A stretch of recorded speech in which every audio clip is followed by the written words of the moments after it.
Tonight, our special coverage as Saudi Arabia remains determined to normalize ties with Israel post-war. Assalamu alaikum and good evening. This is Muslim News Canada on Muslim Network TV. I'm Aisha Ashraf. Today is the 95th day since Israel started its war against Palestine. Palestinian Health Ministry says Israeli forces have killed 147 Palestinians in Gaza in the last 24 hours.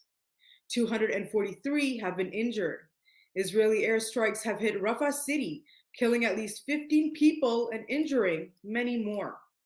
Earlier, an apartment building in Tel al-Sultan was also struck, causing casualties.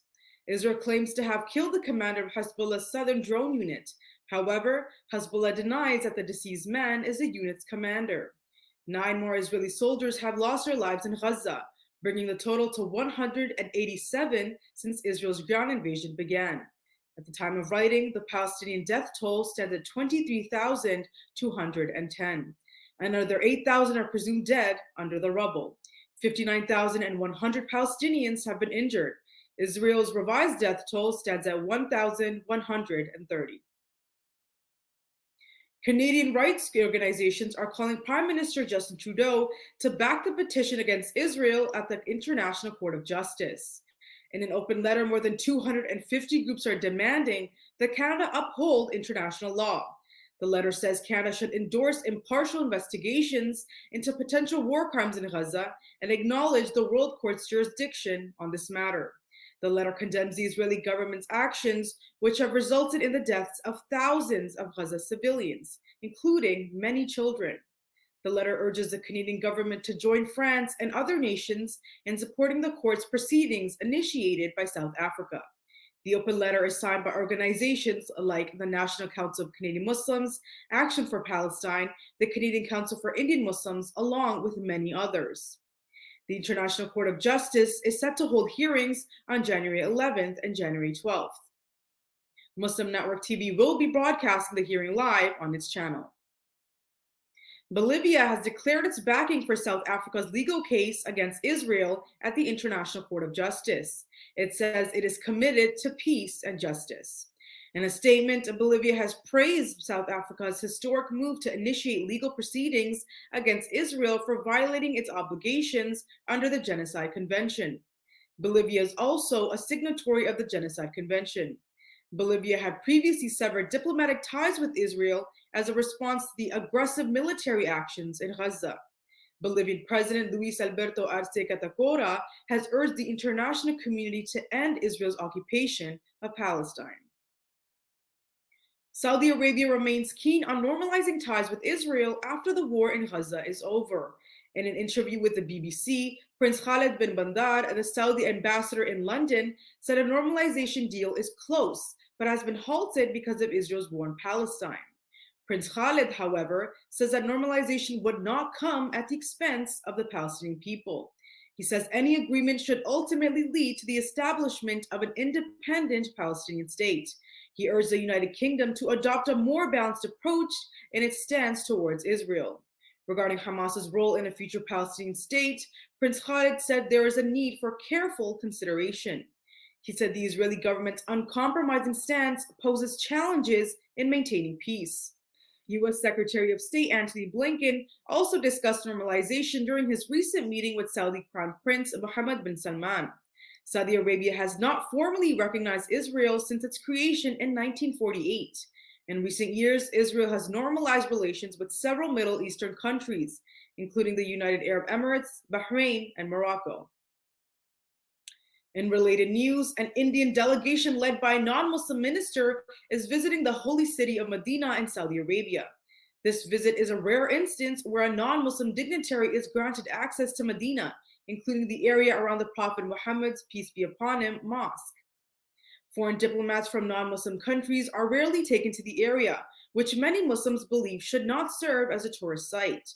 The Indian delegate Simriti Irani is a member of Hindu nationalist Bharatiya Janata Party and is serving as a Minister of Minority Affairs. The aim of the visit is to discuss arrangements for the upcoming Hajj pilgrimage. Irani's visit has led to a bilateral Hajj agreement between the two countries. The agreement allows India a quote, of 175,025 pilgrims for this year's Hajj. Turkish police have uncovered a vast Israeli intelligence network that has been collecting information about Palestinian nationals and Hamas affiliates in Turkey. The network, disrupted by Turkish authorities, has led to the arrest of 34 suspects. 15 of them have been formally charged. These individuals were tasked with various missions. These include gathering personal information, photographing relevant stores, and documenting apartment complexes of Palestinians. The leaked information suggests that this espionage continued after Israel launched war on Gaza. One key suspect, codenamed MZ, is believed to be a former bodyguard of Hamas leader Khaled Mashal. He's accused of collaborating with Israeli intelligence. The information collected was allegedly sent to the Israeli Intelligence Service Online's Operations Center. While both Mossad and Shin Bet are implicated, it remains unclear who directly controls the online center. A Lebanese citizen named MB also stands accused of spying on an organization advocating for Palestinian rights. One suspect, codenamed HMA, was working at one of Istanbul's health directorates as a support officer because of his knowledge of Arabic. He was specifically tasked with collecting information about wounded and low-income individuals who had arrived from Palestine. Turkish authorities are pursuing additional suspects. This marks the fourth counterintelligence operation against Israeli intelligence networks in Turkey since 2021.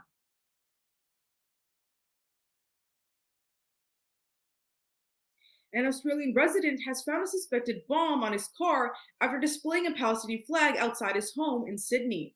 Guardian Australia reports the resident discovered the homemade explosive device with a message demanding the removal of the flag. The bomb, which consisted of a canister filled with petrol, a rag stuck in it, and a lighter and bolts attached with tape, was successfully neutralized by the bomb disposal squad. The resident says the incident has left him feeling angry and fearful.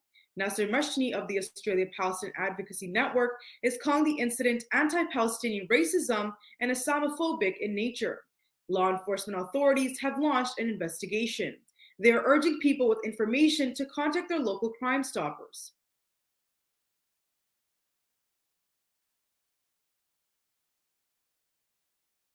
Two Toronto city councilors are urging federal authorities to investigate a recent fire at a Jewish-owned deli in North York, Ontario, as a potential act of terrorism.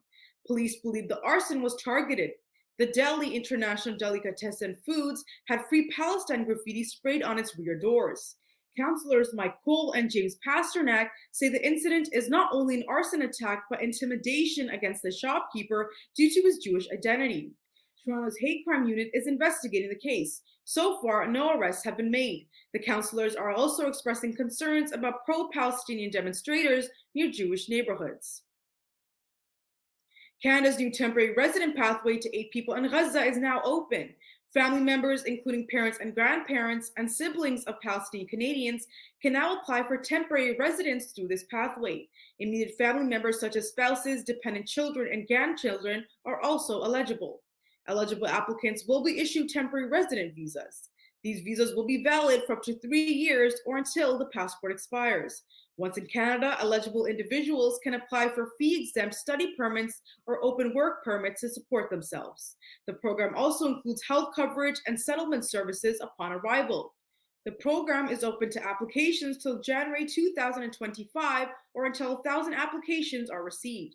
Immigration, Refugees, and Citizenship Canada has set up a dedicated service channel for inquiries. Thank you for watching.